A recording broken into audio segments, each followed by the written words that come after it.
सबसे पहले तो ये जान लो कि गोला प्रकार सेट कैसे करना है।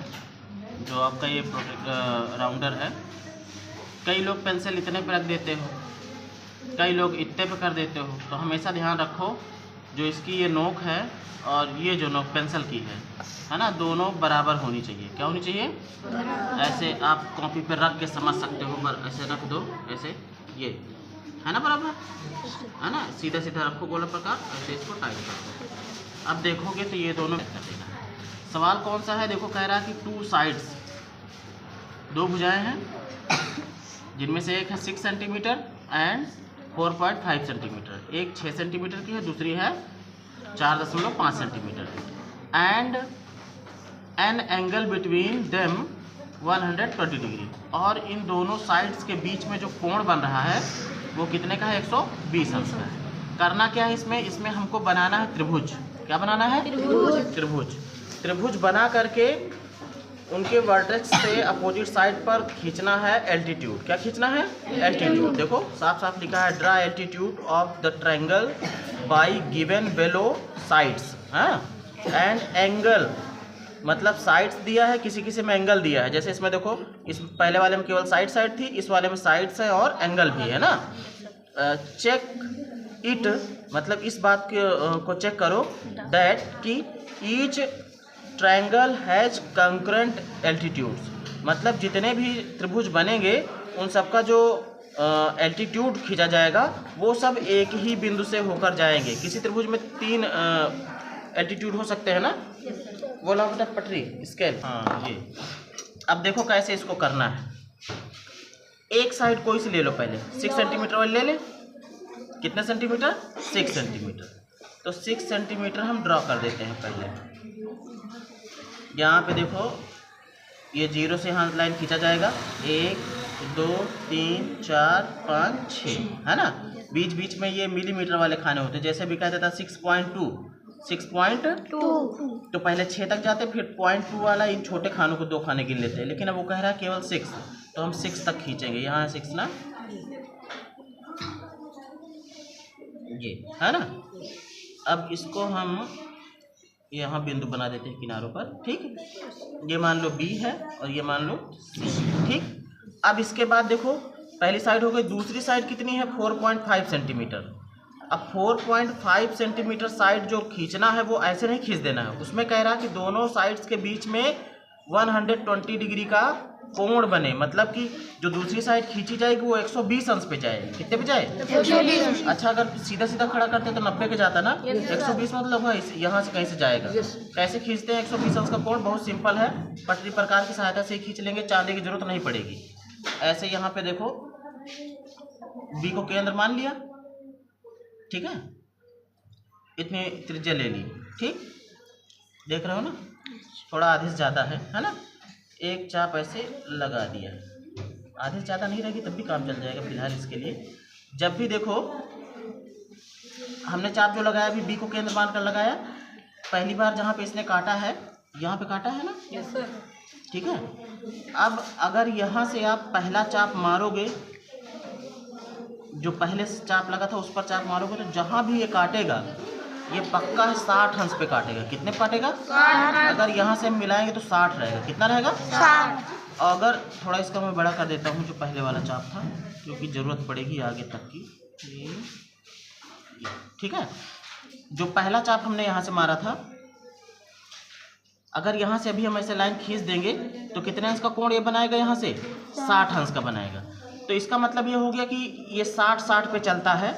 तो अगली बार जब यहाँ से जब हम चाप मारेंगे यहाँ पे, अब ये वाला जो होगा यहाँ से जो खींचेंगे ये पक्का है कितने अंश पे जाएगा? 120 पे। कितने पे जाएगा? 120। अच्छा बेटा एक बात और ध्यान रखो, जो दूसरी साइड थी ये तो कितनी थी? 6 सेंटीमीटर थी। कितनी थी ये? 6 सेंटीमीटर। जो दूसरी वाली थी वो 4.5 रखनी है, 4.5। अब हमको लाइन यहाँ से खींचना तो है लेकिन 4.5 ही खींचना है। तो पहले हम नाप लेते हैं 4.5। हम प्रकार की नोक को इस पे रख दिए, है ना। कितना त्रिज्या लेना है? 4.5। अभी देखो कहाँ पे है ये, 4 पे आई।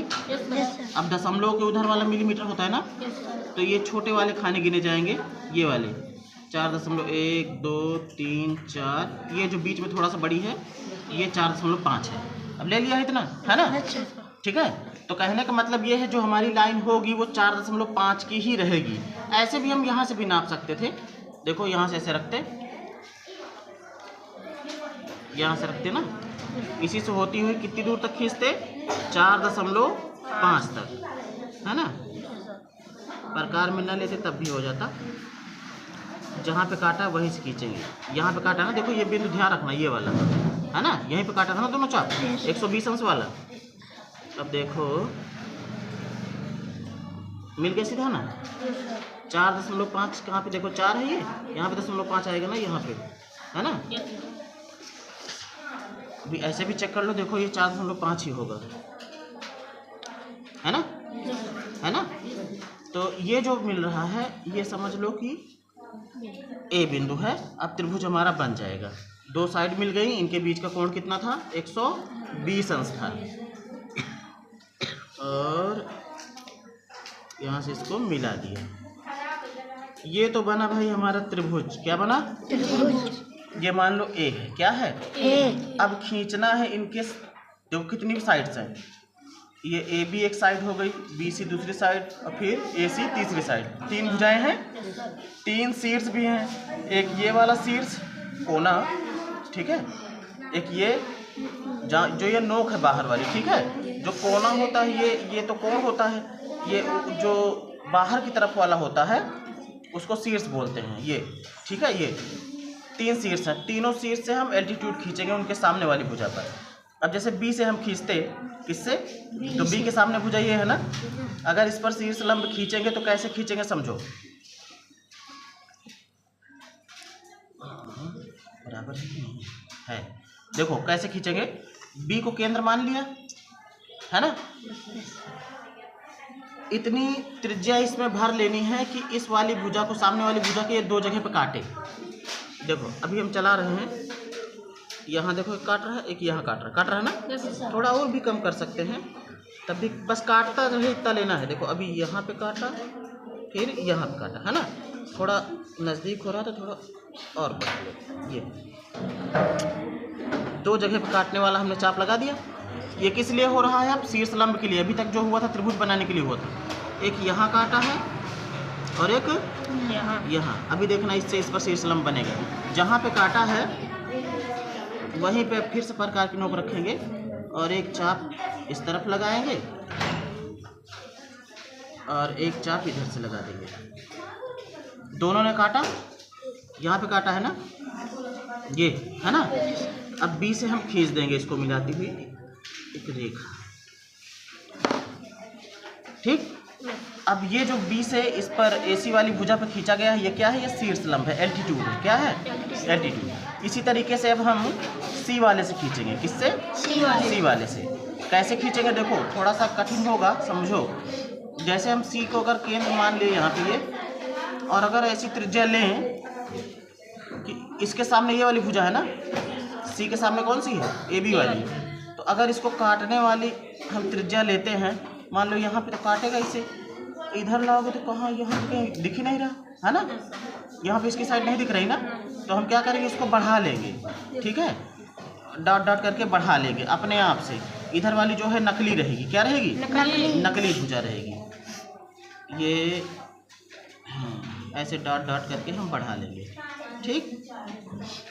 अब हम देखो, अब अगर चाप लगाएंगे तो इसको 2 जगह पे काटने वाला मिलेगा। ज़्यादा बड़ा मिल रहा है ना, थोड़ा छोटा भी कर सकते हैं। एक यहाँ पे काटा, बहुत छोटा है, थोड़ा और बड़ा ले लेते हैं, इतना। ये 2 जगह पे काटा है। कहाँ पे काटा है? एक ये यहाँ पे काट रहा है और एक यहाँ पे काटा है। अब यहाँ से फिर से चाप मारेंगे। एक ये वाला था ना, ये वाला एक चाप, और एक ये वाला था दूसरा चाप, है ना। अब ये जो मिला हुआ है, ये दोनों चाप जो काटे हुए हैं, अब ये कहाँ था? इसका सी के सामने वाली भुजा का था ना, लेकिन काट कहाँ पे रहा? यहाँ पे लाके, है ना। तो हम फिर मिलाएंगे इसको, अभी इसका एल्टीट्यूड बन जाएगा ए ये गया है ना। अब हमने भी किसका बी का एल्टीट्यूड खींचा है, सी का खींचा है, अभी ए का खींचना है ना।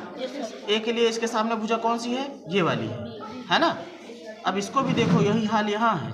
इसको अगर हम यहाँ से ऐसे ले करके भी हम काटना शुरू करेंगे, देखो यहाँ तो काट रहा, यहाँ कोई भुजा ही नहीं गई है आगे काटने के लिए ना। थोड़ा छोटा भी कर लेते हैं, अगर यहाँ पे काटेगा फिर यहाँ भुजा नहीं तो इसको हम डाट डाट करके बढ़ा लेंगे, ठीक है। बस दोनों साइड कटना चाहिए, तो ऐसे डाट डाट करके हम बढ़ा लेंगे, ठीक, बढ़ा लिया। अब ए से देखो हम ये गया है ना। कहाँ कहाँ पे काटा है, इसी वाली भुजा देखो बीसी वाली जो गई है बढ़ के, एक यहाँ पे काट रही है ना, और एक यहाँ पे।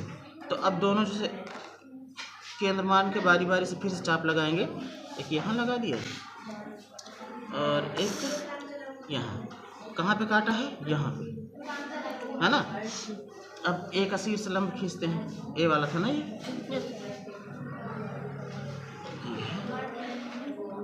ए का शीर्ष लंब ऐसे खींच दिया। अब देखो बेटा, नियम ये था कह रहा कि तीनों जो शीर्ष लंब होंगे वो कॉन्करेंट होंगे, संपाती होंगे। अभी हमने सी का शीर्ष लंब खींचा, यहाँ से गया है ना, ए का खींचा यहाँ से गया, ये दोनों एक दूसरे को काट रहे हैं ना। लेकिन तीसरा वाला भी तो उधर को जा रहा था, तो उसका पिछला हिस्सा खींच के लाएंगे। देखो यहीं से जाएगा भी, ये है ना, ये जा रहा ना एकदम से ध्यान से। तीनों एक दूसरे को काटेंगे जरूर।